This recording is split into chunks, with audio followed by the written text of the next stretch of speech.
The views expressed during this program does not necessarily represent those of really any sane person with a brain.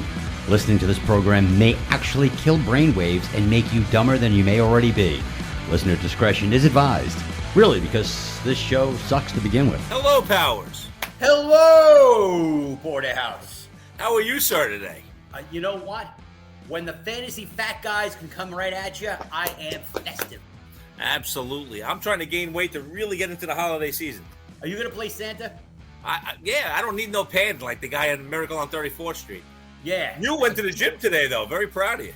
Yeah, as much as I didn't want to. By the way, Powers. Absolutely. You are. Porterhouse. And we are the fantasy fat guys. We should talk about ourselves. Yes. Go and download our podcast.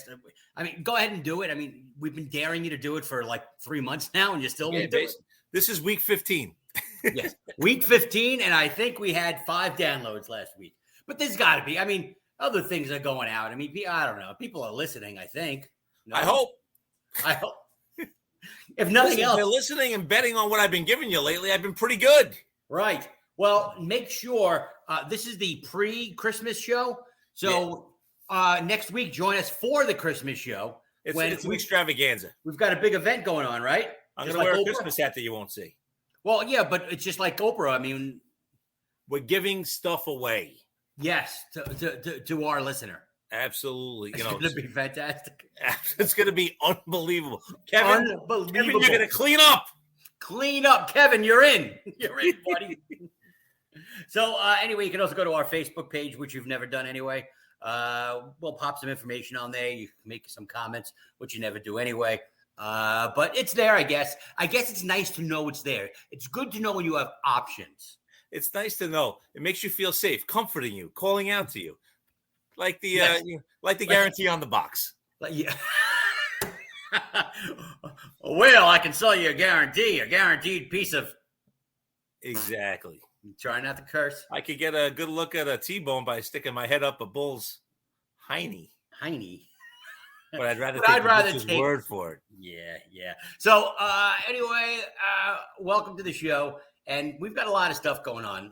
COVID is, like you had said earlier, it's amazing. Why is all of a sudden we having issues with the virus? Yeah, it's stunning that during viral season, when the sun is away, that the virus has actually picked up steam. No one could have predicted this. No virologist anywhere. No. The fact that people are stunned that people are getting more the disease more now is hysterical to me. It's always this is the season. This is what you get when there's no sunlight, no vitamin D. This is what happens, unfortunately. Listen, your family's been hit. My family's been hit. Yeah. Everybody, we all know several people that have been hit. It's just the way it works. Yeah. You just got to take care of yourself and hope for the best. Listen, I'm not trying to downplay the disease. I've lost a very close friend. I've lost a couple. I mean, I'm not downplaying it. I'm just saying that the fact that people act stunned that we have viruses during virus season just makes me laugh. The fact that the politicians can't wait to scare us with this cracks me up. Well, here we go again. We've got a lot of issues in the NFL. Of course, they put out the mandate that, if you have to forfeit a game, you'll forfeit your game check, as well as the other team, which, by the way, the other team didn't do anything wrong that they have to forfeit their game check. This is like the pressure that they want to put on people. Right. They want to force you to get the vaccine, even though I know several people with the vaccine that have gotten it. So I don't understand what the purpose is, but whatever. But whatever. You got the Falcons. They've got 3 guys on protocol. Ravens have got 2. Bills have got 2. Panthers have got 3. You got the Bears with 4. You've got the Bengals with a bunch. Cleveland with 8. And the list goes on and on. A whole bunch of folks on the Rams, including Odell, went on protocol today. Tyler Higbee, etc. So we could be going into that territory where let's see if the commissioner backs up his, if his bark is worse than his bite. Well, it's going to be interesting to see. I mean, because also, just regular football, not even the fantasy side, the playoff races are amazingly close. The mediocrity in the NFL right now is at an all-time high. Yeah. There's like 6 teams that are out of the playoff race. Jets and Giants are 2 of them. But there are very few. There's only 3 in the AFC, and I think there's 4 in the NFC that you would say are probably not in the race, right? everybody else is in it within a game, and it's crazy. I mean, even the Seahawks, that extra team's going to help. That extra team helps. Oh, it's funny. I mean, you look at it, and 5-8 keeps you in the race a little bit in the NFC. Right. 6-7 has you in the race in the AFC. You're right there. Mediocrity is standing tall. You look at a team like the Browns with 8 guys. Now, again, if you're vaccinated, you need the 2 negative tests and you can play, so it won't be as big a deal if you're vaccinated. But if you're not, you're going to miss it. Yeah, there's still a chance they can play this week. So. Yeah, there's still a chance a lot of these guys are going to play, but this is the first week of your fantasy playoffs, except for the leagues that were smart enough to have the fantasy playoffs to play last week, while teams have buys, because that makes all the sense in the world to have a playoff game without your full squad. Right. So you have to be in the playoffs. Please understand. You have to be in the playoffs with with the bye, but now you get COVID, which is nice. So it doesn't get any sweeter than this. Doesn't get any sweeter than that. Same thing. NHL's having problems. No doubt. A couple of teams just had to postpone some games. They don't have the same mandate as the NFL. Well, the Calgary Flames, I know how to do it, and Canada's really strict about leaving the country and coming into the country. And the Flames are a team that I think they have 9 guys on the protocol right now and 1 staffer. I mean, there's a lot going on in the NHL as well. Yeah, the Islanders. The Islanders actually shut down for a couple of games at a post. They certainly did, games, and they're still having it now because, I think Matt Barzal went on it today. And then you also had the Ottawa Senators were closed down for a little bit. They had to postpone some games, and this is starting to become a regular thing now. No doubt about it. And Omicron, variant has killed 1 person in the world so far. So I think we should shut everything down. I would. I'm sorry for that British guy. I am. 1 person. You know what? I'm not trying to downplay. I'm just saying every variant is different.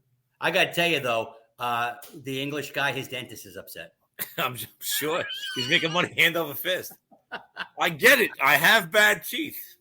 Yeah. So it's a bit of a problem. And here's something else and we can discuss this in 2 variants because, I feel strongly about it when I give you my take. The NHL players are supposed to be going to the Olympics in China. And now they're discussing maybe they're not because of everything that's going on with the virus and stuff and a lot of folks getting it. I don't think they should go to begin with. All I get to see is all-star teams put together and they just play in a 2-week tournament in the middle of the NHL season. You're stopping your season to go in and participate in this, and you're risking injuries. If you remember, what was it? I think John Tavares when he was with the Islanders. He got hurt in the Olympics, and so you hurt your NHL team. Why? So basically, in 1988, the U.S. basketball team of non-professionals lost. Right, and it was so outrageous. How dare they lose? That we had to have a dream team. So then you do it for this sport, and then you have to do it for the next sport. No, listen, there'll never be a replica of a Miracle on Ice because there'll never be anything remotely close to it. There'll never be a bunch of kids that you rally behind. Listen, the funny part is, and the Miracle on Ice is my favorite sports story of all time. Right. I love it. It's amazing. But if we were watching the Olympics and we had a bunch of kids and they were playing in the 3rd place game and they gave somebody a good game and they had a good run and they made it to the medal round, we'd be excited anyway. Yeah. I mean, I'm not saying that it's the same. I'm not saying it's like winning the gold and all that stuff. I get it. But, listen, this is like watching the Canada Cup. Fine. Let's get the 4 teams and let's do a tournament outside the Olympics. Now, for me personally, I don't feel Olympics should be canceled. I don't think that. I think if an athlete wants to go, they should be able to go. You sit there and watch a guy in a luge, or you sit there and watch the woman curler that's been waiting her whole life for this opportunity. Are you a luger, baby? I've, just a 2-man luge, just with you, handsome. Thank God I was on the bottom. But anyway, we'll take it from there.